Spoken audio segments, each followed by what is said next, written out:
আমরা তম্বকেশ্বর থেকে গোদাবরীর মন্দির অবধি এসছি কিছুটা পথ অটো করে, তারপর কিছুটা ট্রেক করে।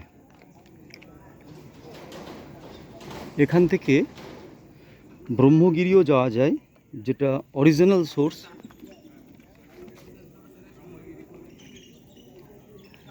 পুরাণে যেমন আছে যে শিবের জটা থেকে এই ব্রহ্মগিরিতে প্রথম গোদাবরী তৈরি হয় এবং সে গুপ্ত গোদাবরী রূপে অনেক নিচে গিয়ে তারপর প্রকট হয়। ব্রহ্মগিরি যেতে গেলে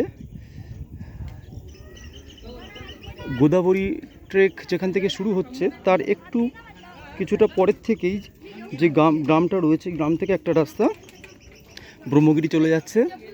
যেতে 1.5 ঘন্টা, আসতে 1.5 ঘন্টায় 3 ঘন্টা সময় লাগবে ব্রহ্মগিরি যাওয়ার জন্য।